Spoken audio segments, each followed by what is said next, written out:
one, and here we are, Jonah. I'm so happy to talk with you because I read your previous two books, and by the way, I remember when you came out with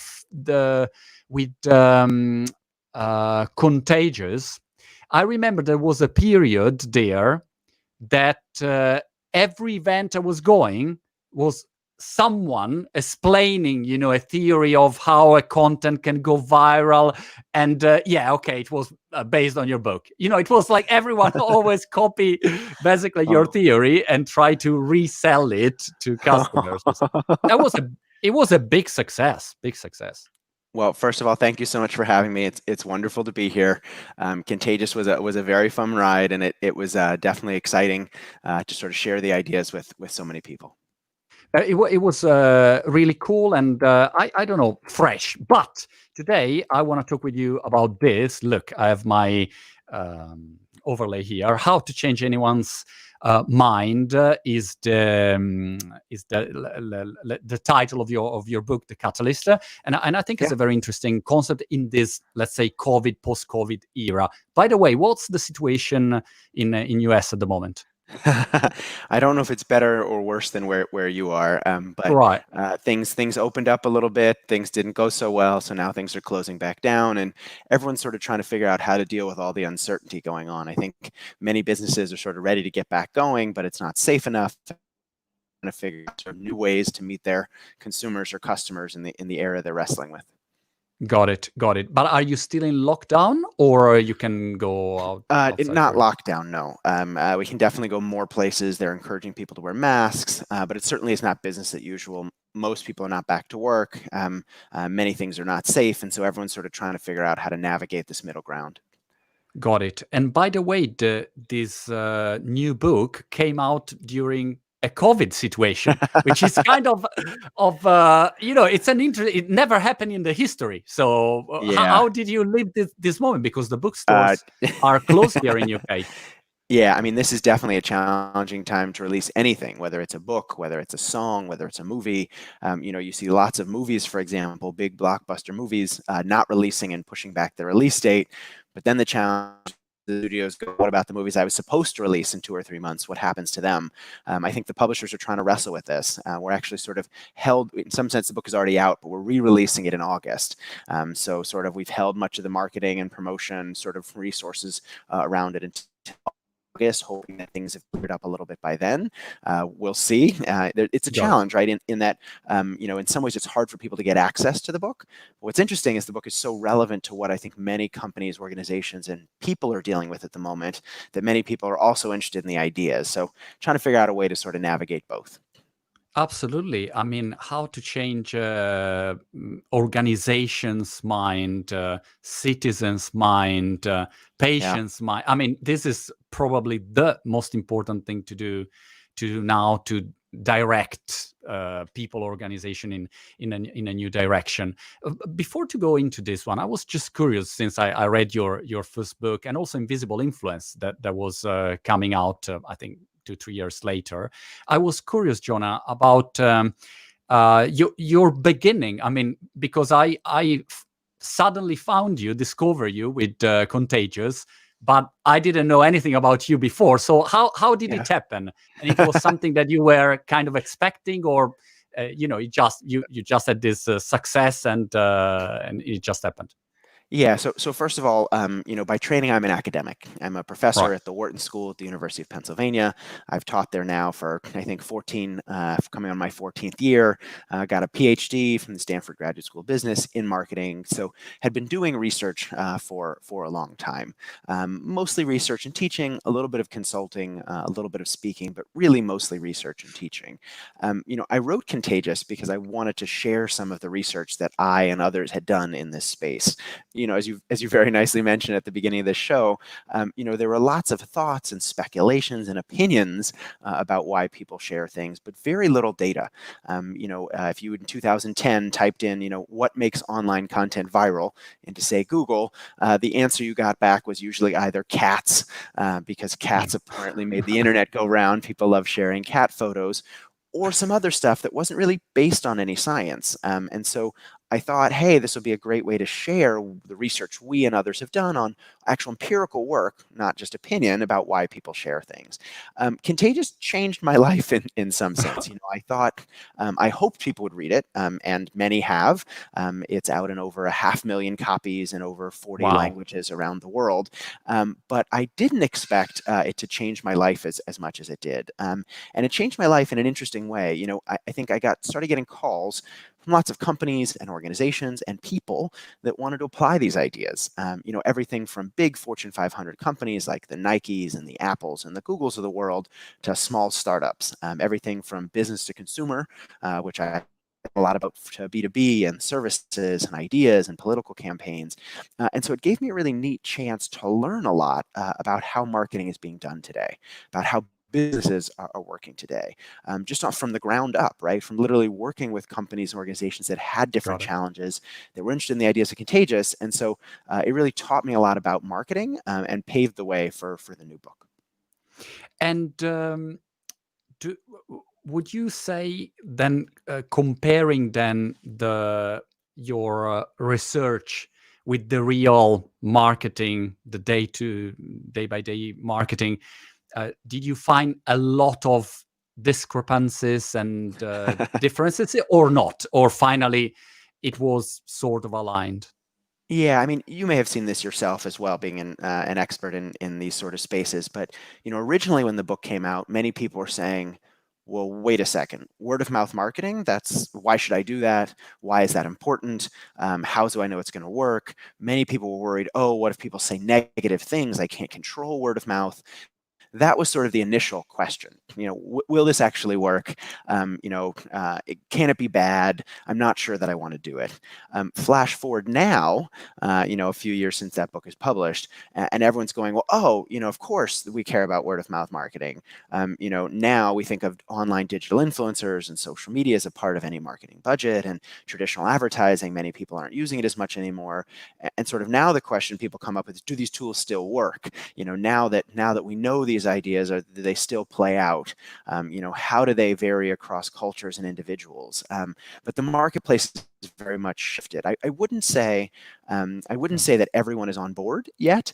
I think many companies are still going, well, unlike traditional advertising where I can pay for a certain number of impressions, I can't pay for word of mouth, right? I can't say I want 100 people to say something positive. Let me put my money in this box, and out the side will come 100 positive word of mouth occasions. And so it's still not as mechanized as traditional advertising is, which makes it harder for companies to buy it.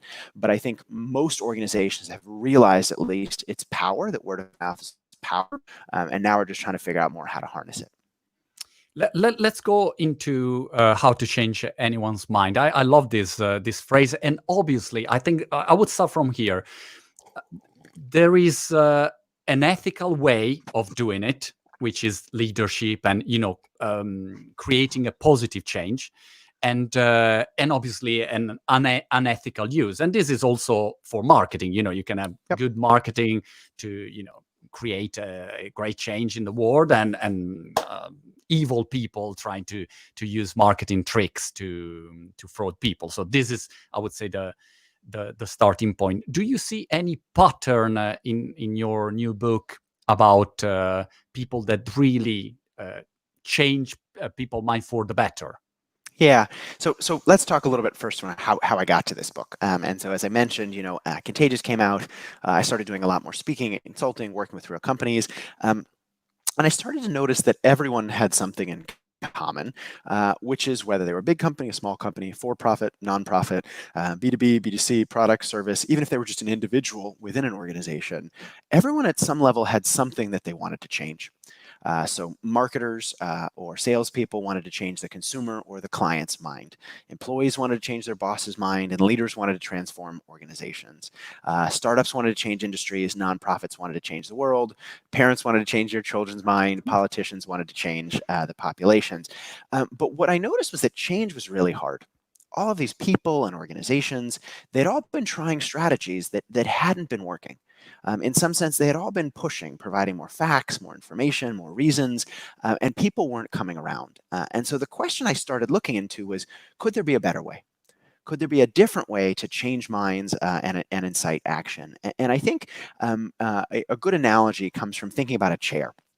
So, imagine we're in a room and we want to move a chair. A really good way to move a chair is pushing. Right? If we push a chair in a particular direction, it often goes. And so we tend to apply that same intuition when we're trying to change people or organizations.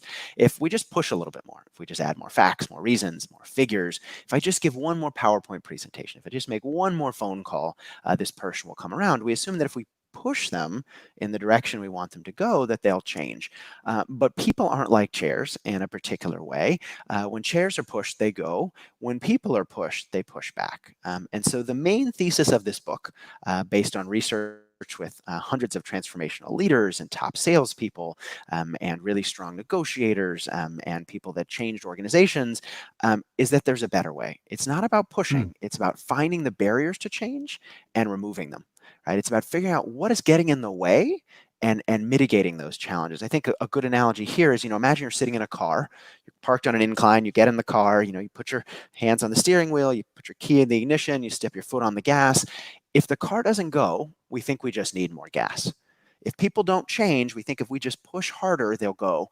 But what we don't do instead is look to the side and go, wait a second, maybe I need to depress the parking brake.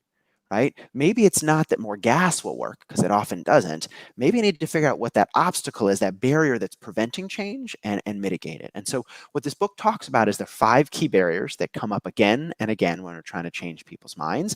And so it talks about what those barriers or obstacles are, how we can identify them, and how we can remove them. I have a major problem, Jonah, with one of my 4 children, 6 years old. Is a very stubborn child, and every night there is the same situation. All right, Noah is his name. Noah, let's brush teeth, and then a battle starts. And he has. I would say he has 1 million different excuses and tricks to avoid that, and I do exactly what you said. I mean, I just start to push more, and I start with facts, and your teeth will fall, and I go and 0 result. Any suggestion on how could I improve my technique? Yeah, and so what I found so interesting about writing this book is, first of all, I've seen that happen with kids all the time, right? We get pushed, we get frustrated. The higher we yell, the more we compel them to do it, the less interested they are to do it. But what I think is so interesting is that same situation, while we see it a lot with children, happens all the time. Right? It happens with our boss at the office. It happens with our client or our colleague who are trying to change their opinion. It even happens to hostage negotiators who are trying to get someone, to put their hands up and come out. It's not just about your son. That happens all the time. And at the core, what that is something called reactance. So is it okay if I tell a story for a minute? Sure. Do we have time? Go for it. Go for it. Great. Yeah. So, and I don't know if you guys have these where you are, but at least in the United States, we have these things called Tide Pods.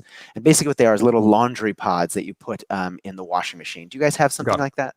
Yeah, we have the or the tablets or the pots where you put the liquid inside. Yes, so you get a sense of what it is. And so a few years ago in the United States, a company called Procter & Gamble, Tide, came out with some of these pods, these little pods for the washing machine. Okay, so they invested $100 million in marketing. They thought it would change the way people do laundry, and they released it in the market, hoping it would be a big success. And at the beginning, it was somewhat successful. People were buying them, but then there was a problem, which is that people were eating them. And I want to pause here, right? Your listeners are probably saying, people are eating laundry pods? How is that possible? Aren't they filled with chemicals? They are filled with chemicals. There was a funny video on a website online joking that they looked good enough to eat. There was a satirical article on another website, and soon young people were challenging each other to eat them. It was called the Tide Pod Challenge. Now, imagine you're an executive at that company when this happens. You're sitting there going, well, what do we do? I mean, people should know not to eat Tide Pods. But I guess we can announce something just in case, telling people not to eat them. So that's what they did. They made a big announcement: don't eat Tide Pods. And they hired a celebrity or a couple of celebrities to make videos to put on social media telling kids not to eat Tide Pods. Okay. Yeah. They thought that would be the end of it. People shouldn't eat them, and they told people not to eat them. That should be the end of it. They hired the celebrity. That should be the end of it. But that's when all hell broke loose. Suddenly, the number of interest in pods 400% after these videos come out. And it wasn't just concerned parents wondering what kids are doing.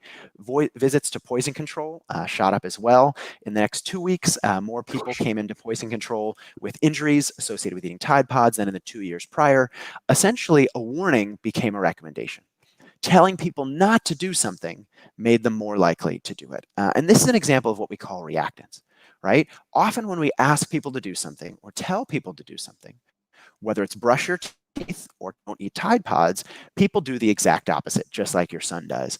They have an ingrained anti-persuasion radar where they want to feel freedom and control. They want to feel like they are doing something because they want to do it. Why did I brush my teeth? Why did I buy this product? Why did I use this service? Because I want to. Because I like it. But as soon as we tell them to do something, whether it's brush your teeth or don't eat Tide Pods, suddenly we're impinging on that freedom and control. Suddenly now they don't have choice about everything they want to do, because if they do what we ask them, if your son brushes his teeth, now he feels, I'm just I'm not doing what I want anymore. And so because of that, they're likely to push back. They ignore the message, they avoid it, or even worse, they counter-argue. They think about all the reasons why what we suggested is wrong. It's almost like an anti-missile defense system that goes up when an ad comes on television or a telemarketer calls, or we ask our kids to brush our teeth. And so the challenge is we can't try to sell people. We can't try to persuade people. We have people to buy in, and we have to get them to persuade themselves. And so in the book, I talk about 4 different ways to do this. But the key, again, is to give people freedom and autonomy. Let them feel like they're in control rather than we're in control. Got it. Well, I have several questions. I'll just throw random questions at you, and you see if it's something relevant there. Marco is asking, Marco Pascale, is it possible to change? This is the emotional state. I like this. Is it possible to change someone's mind when it's going through a negative emotional state? For instance, in this moment, we have this COVID situation, and obviously a lot of citizens are in a negative emotional state. I lost you, Jonah. Can you still hear me? Lost you. All right, give me a second. It'll connect back. This is a good one, because it's a moment with obviously a lot of negativity. So the emotional state is not great at all. And it's interesting to see if you can change someone's mind or not in that state. Let's see with Jonah if he's coming back. Give me a second, guys. Is him? No, it's not him here. Is let's wait. And in the meantime, guys, I'm really happy to see you here. Jonah Berger. By the way, I think I have it here, the Contagious book. Somewhere. Is it there? No, I can't see it there. Let me see if it's there. I have also Invisible Influence somewhere. No, it's not in the books over there. But if you haven't read that, here it is, Jonah. About that. Hello, Jonah. You back? I lost you, and maybe you lost me. No worries. Sorry, we were answering Marco's question. Should I still answer Marco's question? Yeah. So in the book, I talk about 5 different barriers. And I think what Marco's really talking about is, in some sense, uncertainty. So anytime we're trying to change someone's mind, they have something that they have to let go of and something that they're moving towards. And there's always anxiety or negative emotional state around that new thing, because we're never exactly sure how it's going to work, right? A new product, we don't know if it will be better than what we're using already. A new service, we don't know if it'll actually be as good as people say it will be. And so the big challenge there, so there's a framework in the book called the REDUCE framework, and that stands for reactance, endowment, distance, uncertainty, and corroborating evidence. And the barrier he's talking about is really uncertainty. How do we make people more comfortable with change, and how do we make them reduce the anxiety that they might have about doing something new? This moment, this historical moment, Jonah, is exactly a moment of uncertainty, fear, and I mean, I see, for instance, here in UK, but I also have the feedback from Italy, because of course I'm originally Italian, and it's incredible how about masks, for instance, is a tricky thing, because you have some people that they just don't want to wear masks. For instance, here in Brighton, where I am, there are no masks. It is not you're not obliged to wear a mask, but you don't see anyone with masks. In Italy, everyone have masks. Yes. You have to wear masks, but Yes. we Italians, we are not very good to obey rules, but we're doing very well with masks now. Yeah. And so it's tricky sometimes how fear and a negative state will completely impact whatever you say. It will not work. Yeah. I mean, I think what's so interesting, we've seen this in the United States, and maybe you've seen this where you are as well, is part of the challenge is the organizations that are trying to get people to change, to wear a mask, to stay at home, are using the same playbook that they've used for decades, right? If there's a good behavior, tell people they should do it. And if it's a bad behavior, tell people not to do it, right? So eat your vegetables, exercise, wear a mask, all things you should do. Don't drink and drive. Wear a bike helmet. Don't do this, and don't go out from your home. And the challenge is that evokes, as we've just been talking about, even with your son, a lot of reactance, right? You see people that might have worn a mask if they make a decision on their own, but don't want to do it because someone told them to do it. I was talking to a friend of mine who was saying, hey, I work at this office, and people aren't wearing masks. How do I get them to wear masks? Telling them to it is not going to work. And I actually borrowed something from the book, which I call sort of highlighting a gap. And the idea of highlighting a gap is very simple. Again, if we tell people to do something, they won't want to do it. But if we can encourage them to do it, in some sense, by pointing out a gap between their attitudes and their action, or what they would do themselves and what they would want someone else to do, they're more likely to bring the two in line. And so one thing I said is, hey, why don't you just ask them a question rather than telling them something? Ask them a question. Say, hey, if your elderly parent or elderly grandparent or your young child was coming in the office, would you want everyone else to wear a mask? And most people said, wow, if my elderly parent was coming, I would want it to be safe. If my child was coming, I'd want it to be safe. Of course, I would want everyone to wear a mask. And then say, okay, well, why aren't you wearing a mask? And notice what that does, right? It doesn't tell people to do anything. It points out a gap between what they're doing, not wearing a mask, and what they recommend for everyone else. And what that encourages people to do is resolve the cognitive dissonance, because people want their attitudes and their actions to line up, right? If I say I care about the environment, for example, I better recycle. If I say I support a certain sports team, I better wear their apparel. If I say, hey, I would recommend everyone else wear a mask, I better wear a mask myself. And so I wrote a piece in the Harvard Business Review a month or two ago simply about applying these ideas to COVID and the coronavirus. And I think this is exactly a case of reactance. Pushing is not going to work, but encouraging people to realize, wait, maybe I'm not thinking about this the right way, will encourage them to do the right thing, even if they aren't already. I love it. I love it. Another question is about timing. So Deyanira, she's asking from Facebook, how long does it take this process to remove the bearing obstacles to change? So how long does it take change? Is something instant? If I fill the gap in the right way, Jonah, my child will brush teeth like immediately will start. It takes a long time. How does it work?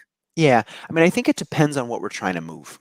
And so I talk about this a bit in the corroborating evidence chapter of the book. But imagine you're trying to move something that's pretty easy to move. It's a product that's not very expensive, a service that's easy to use, something that your child might want to do already but requires a little bit of cajoling. Essentially, you're trying to move a pebble. If you imagine a seesaw, right, two sides of a seesaw, if you put enough weight on one side of that seesaw, it can easily move a pebble. It's not that difficult to move a pebble. If you're trying to move a boulder, if you're trying to move something that's much more complicated or risky or expensive, if you're trying to get people to put solar panels, let's say, on their home, or you're trying to get them to switch the entire way they do their job at the office, that's not a pebble, that's a boulder. That's going to require a lot more work. You mentioned Facebook. I did a project a few years ago, a hardware project with Facebook, where they were rolling out a really new type of technology that they'd never rolled out before. And we spent a lot of time thinking about how to change minds about it, because it was very different from what people are doing already. And so, yes, in those situations where you're moving a boulder, where it requires more effort, it's going to take more time. And I think that's really a little bit of the challenge of change, right? Often we think it will happen right away. right? Someone will become switch from one political party to another. Someone will become who was racist before will immediately become not racist. Someone will buy a product that they've never bought before just right away. And yes, it's great in the times that happens, but often change requires a bit more work. If you think about the Grand Canyon in the United States, I don't know if you've ever been to the Grand Canyon, but you probably have at least heard of it. It's this huge gorge that's miles and miles tall, and has a big river at the bottom. It didn't happen overnight. It didn't happen one minute it wasn't there and another minute it was there. Originally, it was just a little bit of water that turned into a stream, that turned into a river, that eventually wore away a groove in the rock, that eventually became the Grand Canyon. Sure. Now, most change isn't going to take thousands of years, right? It will happen faster, but it does take some time. What these approaches that I talk about in the book will help it move faster, but sometimes big change doesn't happen overnight. You have mentioned politics, and for instance, in US there is a political campaign running Donald Trump against Biden. Yeah. Do you think it's possible to change a citizen mind about vote? Because usually when you run political campaigns, you think, all right, I have people voting, I don't know, Trump. I have people Yep. voting for me, people voting against me. I forget people voting against me. I focus on the I don't know how you say in English, the people Independents that or moderates. independence, yeah, the people still have to think about it, and I try to convince them. Is it Yeah. possible to convince and persuade and change people minds that are against Trump, for instance, or no, Yeah. or this is just impossible? Yeah. So, when I wrote this book, the subtitle, How to Change Anyone's Mind, a lot of Yeah. people said, well, hold on. Anyone? Anyway, I mean, anyone? Like, sure, some people, but anyone? And so I did a lot of work and did a lot of testing to see whether it was anyone, right? I didn't just talk to salespeople and leaders. I talked to Republicans that turned people into Democrats into Republicans, and Democrats that turned Republicans into the other side. I talked to hostage negotiators that got people to come out with their hands up or not commit suicide. I even talked to a person that got a Grand Dragon of the KKK, which is a extremely racist group in the United States, to renounce his ties to the KKK and actually become Jewish, which is amazing. And so these are situations that are really powerful, situations where you wouldn't think change is likely. And when you look at these situations, though, again, it doesn't happen overnight. What often happens, and a good way to think about it, is think about it like a field. So you can think about it like an American football field with two end zones on either side. You can think about it as a European football field with a goal on one end and a goal on the other. But think about politics, right? So take whatever politics you might be used to. Extreme people on one end are sort of on one side of the field, on one goal. Extreme people on the other end are the other side of the field, the other goal. But then people can be arrayed in the middle of that field in various different ways. Someone could be exactly on the half line, right? And that's a true moderate right in between. Someone could be, halfway down the field on the other side. So maybe the goal box on one side, or maybe a little bit towards the middle. They could be on the other side of the field. And every place people are on the field is their existing attitude. And there's a zone, what's called the zone of acceptance, around their existing beliefs where they're willing to consider the information. For example, so if I'm a moderate, I'm right in the middle of the field, I might consider information 5 or 10 yards each side of where I am. got It's it. not just exactly where I am. I'll listen to information nearby. But if it's too far away, it falls in what's called the region of rejection. Not only am I not influenced, but I ignore the information completely because it's so different from where I am right now that I'm not even willing to consider it. And this is really getting into the distance chapter of the book, right? Often we ask for big change right away. We want people to move to the other side of the field right away. But it's so big, so different from where people are now that they're not even willing to consider it. And so what we need to do is something I'll call ask for less. Is it okay if I explain one of the approaches? Absolutely. Yeah. So asking for less. And so I'll give you an example of a doctor that did this, but we can talk about it in politics as well. So a person comes into the doctor's office, morbidly obese. So this person is a truck driver. They drink 3 liters of Mountain Dew a day, a type of American soda. If you can't imagine how much soda that is, it's basically like eating 30 Snickers bars a month. A huge Wow. amount of fat, a huge amount of sugar. This person is way, way obese. And the tendency that we want to do in that situation, if we're a doctor, is to tell the person to stop drinking soda completely. Yeah. Right? Just stop doing it. Right? Similarly, same in politics. Switch to the other side right away. We want you to completely change what you're doing right now. But as we know, as we think about it, if someone says, hey, person who drinks soda, stop drinking soda, you're going to say, no way. First of all, don't tell me what to do. But second, that's so far from what I'm doing right now. It's so outside the realm of possibility, I'm not even going to consider it. And so this doctor did something subtly but importantly different. Rather than saying quit soda completely, she said, I know you like soda, and I know it's going to be hard to completely quit soda. So instead of drinking 3 liters a day, just drink 2 and put one of the bottles in your cab with some water in it to drink water instead. And the guy grumbled. He didn't want to do it. He wanted to keep drinking 3 liters, but he said, okay, I'll give it a shot. And a few weeks later, he came back to her office saying, hey, doctor, I did it. I moved from 3 to 2. And then she said, okay, great. You've done a really good job. Now go from 2 to 1. He grumbled again. He didn't want to do it. He came back, though, was able eventually a month or so later to do it. Comes back, says, okay, I did 1. Now she says, okay, now go from 1 to 0. And so eventually he did it, and he lost over 35 pounds. Because what the doctor did is she didn't ask for something huge. She asked for less, but she didn't just ask for less. She started by asking for less, and then she asked for more. Essentially what she did is she chunked the change. She took a big change, moving 50 or 60 yards on the field, and she broke it up into smaller, more manageable chunks, right? Think about kicking a soccer ball 60 yards on a field. It's hard to do, and you don't always know exactly where it's going to end up, right? But if you move 10 yards at a time, it's much more likely that you'll get to the exact point that you want to end up along the way, right? It's taking big change, breaking it down into smaller, more manageable chunks. In product design, they call this, essentially finding your stepping stones, where you say, hey, a big river, I'm not going to forward a big river, but if I break it down into little stepping stones where I can jump across, it's much more easy and more manageable. And so for big changes, like political or otherwise, we need to chunk the change and we need to use stepping stones to make it more likely that people will move. Interesting. You made me think about the fact that, for instance, the Cambridge Analytica scandal, part of their methodology was based on creating these little small changes Yes. in people, because they were serving A/B testing, so an ad, and then they started to trigger and change a bit the ad to take you one step at a time to my side. So that's in, and also, for instance, Spotify, when they suggest music, they are suggesting something that is not so far from you. Yes. Otherwise, if they suggest you something that is completely different, you say, Exactly right. That's too different. But notice, just as you said, either Cambridge Analytica or Spotify, it starts moving you and moving you and moving you, and eventually it's moved you a lot. It doesn't move you all that way at once, but it slowly moves you in a particular direction. You're exactly right. There is one interesting question about this particular historical moment. Ambra is asking, how would you suggest to change the discrimination mindset in police force? And let's say the racist bias.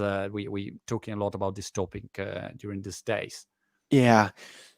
So I talk about this a little bit in a few different chapters. I talk about, as someone who is in the KKK renouncing their membership, and I also talk about some political canvassers that got people to change their mind about some particular issues, so transgender rights and so on. And I think what is quite interesting is we often take a particular approach in these situations. We say, imagine what it's like to be in someone else's shoes. Right? So we say, take someone else's perspective. So we'd say to a police officer, for example, imagine what it's like to be African American. And what's challenging about doing that is it's hard for people to imagine what it's like to be someone else. Even if a police officer wants to do that, so take me, for example, I'm not a police officer, but I'm a white male. If someone asked me to imagine what it's like to be discriminated, to be an African American woman, to be discriminated against throughout your life in a number of different small and large ways, I might try. I might try my hardest to do that, but it's really hard to do. And so it ends up that sort of asking people to take someone else's perspective doesn't work. But this approach called deep canvassing that I talk about in the book, uses a powerful, slightly different tactic. They don't ask people to take someone else's perspective, which is very hard for individuals to do. Instead, what they do is they encourage people to think about a time in their own lives that they felt something similar. So, for example, in what they did, the people that I interviewed, they were trying to get people to support transgender rights, so support the rights of LGBT members of the community. And they were talking to some hardcore conservatives, people that really didn't believe in LGBT rights, people that might have used ethnic slurs or various slurs to describe people from the LGBT community. It's really challenging to get these people to move. And so if you ask them, hey, imagine what it's like to be transgender, they're not going to want to think about it or want to do the effort. So instead, what these canvassers did is they said, hey, think about a time you've been discriminated against. So not a time like you felt like you were a member of the LGBT community, but a time you were discriminated against. They talked to someone who's a military veteran, for example. He didn't believe in transgender rights, but he could easily think about a time he'd been discriminated against, right? He could think about a time where he applied for a job, and because he was a veteran, they didn't want him, right? Because they didn't want veterans in their company, and it felt really bad. Or for another person, they didn't ask about discrimination. They said, tell us about someone that you love. Right? They talked to an elderly gentleman who was very against transgender rights, didn't believe in transgender rights. He said, oh, I love my wife. She's disabled, but I care for her so much. And they asked people to essentially think about times that they felt the same way. To the person they talked about discrimination, said, okay, well, how did it feel to be discriminated against? Well, that's exactly how it feels to be transgendered and not have any rights. Or the person they talked to who loved their wife, they said, well, that's how I feel about my own spouse, right? And they're transgender, and this is how I feel about them. And that helps them go, well, wait, that makes me realize if you feel that way about your spouse and I feel that way about my spouse, we're actually not that far apart. Essentially, what it does is it switches the field, right? Because as we just talked about, if someone's very far away from where you are at the moment, they're not going to change right away. But instead, if you think about a different dimension where you're very close or very similar, it builds a bond of common ground, and you can use that to move to something else. And so essentially, I call it an unsticking point.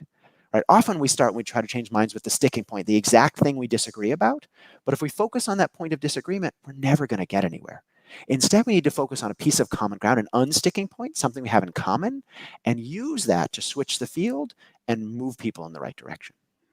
I totally agree. And by the way, I think I realized exactly what being discriminated means for the first time. I think I realized it like 3-4 months ago when the COVID started, and I was here in UK. Yeah. And I came back from Italy, and what? When I came back, people thought, this guy's Italian. I was like coughing. I didn't have COVID, but I was coughing. So people look at me like, this guy, is Italian. He was in Italy. He's coughing. Yeah. That's not good, So they were like moving away, and I thought, what's going on? It's a horrible feeling. But when you see it on yourself, you really understand what does it mean, definitely. Oh, certainly, yeah. And I mean, think about anything, whether it's immigration, whether it's COVID, all these things where it's really challenging to take someone else's perspective. We may not have been in their shoes, but by encouraging people to think about a time they felt similarly, we can bring them much closer together. There's a great Heineken ad, you may have seen this a few years ago, where they take people that are completely different. So they take someone that's a feminist and someone who doesn't believe in feminism, or someone who doesn't believe in transgender rights and someone who's transgendered, and they bring them together and they have them work on a project together, building a bar. You may have seen this video; it went very viral. But then at the end, they show them, hey, this other person's actually very different from you. And the person goes, oh, wait, this person's very different. But we just spent all this time together because they spent a time on common ground rather than places they disagreed. They were much more likely to continue spending time together afterwards. An interesting question, Jonah, about fear. Yes. Mr. Berger, what is your opinion on scaring people in order to make them to do something? Is asking Nicolo, which is basically what I'm trying to do with my son. If you don't brush your teeth, your teeth will fail, or we'll have to go to the dentist. So I try to use fear, and never works. Yeah. So let me tell you about an anti-smoking campaign from Thailand, and then I'll get around to answering the question. So there's this group in Thailand called the Thai Health Promotion Foundation. They're essentially a quit line for smoking, and they're trying to get people to quit smoking. People aren't quitting smoking. They've tried information and fear, and it's not necessarily working. And so they decide to try something else. So they go up to smokers on the street, and they ask those smokers for a light. And this is something, if you're a smoker, that's happened thousands of times in your life, right? Some other smoker comes up to you, they ask for a light, you of course say yes. But this time the smokers say no. And why do they say no? They say no because the person that asked was an 8-year-old child. So they have 8-year-old children go up to someone on the street and ask them for a light. And the smokers go, no, there's no way I'm giving you a light. You're an 8-year-old child. You should go run and play. Don't you want to be healthy? You'll get emphysema. You'll get lung disease. There's all these downsides of smoking. Why would you want to smoke? And let me pause there for a second. What's interesting, by the way, is no one knows more about the health risks of smoking than smokers. Absolutely. Smokers aren't smoking because they think it's healthy, because they think it's good for them. They're smoking because they like it, because it's their habit, because they think it's cool, because they enjoy it, they want to lose weight, whatever it might be. But telling them about the health benefits of smoking, scaring them about the health concerns of smoking isn't going to change their behavior. And what this kid does is it makes them, they go, oh, don't smoke, don't smoke. Okay, so at the end of the interaction, the kid gives them a piece of paper and walks away. And on that piece of paper, it says, you think about me, but not yourself, right? Think about calling this quit line. What it does is something similar to what we talked about already. It highlights a gap. It points out, hey, smoker, you're telling me not to smoke. I'm a little kid, but you're smoking yourself, right? Do you want to resolve that inconsistency or not? It encourages the smoker to realize, hey, maybe I should think about doing something different, not by scaring them, right? But them to notice a gap between what they're doing for themselves and what they're recommending for someone else. And I think that's the challenge with fear, right? A lot of times when we use just fear, people get scared and they don't know what to do. And sometimes they do nothing, right? When I'm very scared, I might go, oh, I don't know what to do. I'm uncertain. Maybe I should do nothing. I'll just hit the pause button and wait until that fear resolves, right? Yeah, my dad is saying I should brush my teeth because my teeth will fall out, but I'm not really sure that's true. And I'm scared, and it makes me sort of scared about brushing my teeth too. I'm scared of the whole thing. Maybe I won't do it. And so often fear by itself isn't enough. We need to use something else to change minds. Got it. Got it. Gosh, I'm really admired, and by the way, a lot of congratulations and compliments are in the chat for you, Jonah. And thank you. I was thinking, are you married, or are you have a girlfriend, or? Yes, yeah. Okay, because then it's not fair. I mean, how is it possible to? I mean, you can have anyone going in your direction, you know, or if there is a problem, you know how to, you know, find the common ground. That's not fair. That's not fair. You know, what is funny about having written this book is I learned a lot about my own failings from doing this. Right. You know, I'm not, you know, sometimes we watch someone on stage or we watch someone as a speaker and we go, oh my God, they're just a magic person. They're just a charismatic, persuasive person. They may not be able to teach me how to do it, but they clearly know how to do it themselves. I am not that person. I am not the most convincing. I'm not the most persuasive. But by noticing my own failings and noticing where I failed and doing research in the space, I've been able to identify ways to do it better, right? Really by seeing cases where I haven't been successful, you know, you can analyze it. And some of this is also what's really powerful is once you see it, it changes the way that you do it. You know, before you might not have gone, oh, this is working or it's not working, but I don't know why. And sometimes once we can name it, we really understand how it works. There is a very funny question here from Leonardo. He's asking, how do you change the minds of Italians who think that all problems depend on Europe? The answer, I give the answer. You can't. You cannot change Italians' minds. We are wired in a bad way. But no, but it gives me the trigger for a different question. That is, how do you change an entire country? That you have to take a country maybe out of this crisis. Yeah, I think Italy, but I mean US. There are problems everywhere, or here in UK. Yeah. So if you are, if Donald Trump is calling you, all right, and say, "Hello, Jonah, it's Donald." Oh, Hello. I'm gonna hang up the phone. That's it. All right. You just say, "Sorry, Donald." Yes. How to All help right. with the situation? What would I do? Yeah. What would you do? So a couple things. So first of all, I talk a little bit about changing, you know, a populist's mind in the book. I talk about Brexit, for example, and how they were able to use some of the techniques we talk about in the book to change folks' mind about Brexit. necessarily for the better, but at least to change their mind about what they should do in that situation. I mean, I think there are a few different things. So first of all, I have a few friends, a number of friends that are Italian. I collaborate with some Italians, so I know them very well. And I think that idea of reactance is very strong. Right? Don't tell me what to do is strong in the U.S., but is also strong in Italy as well. I think that attachment to the past is also very strong in Europe in particular, a little less so in America, but definitely in Europe. That endowment of, we like doing things the way we've been doing them before. And so that's the E in the framework. We have to let people let go of the past. But one trick I often find is very helpful, a simple one that I often recommend, is the following. So imagine you're in a meeting and you're presenting an idea. Or maybe you're talking to your spouse and you're trying to convince them to do something.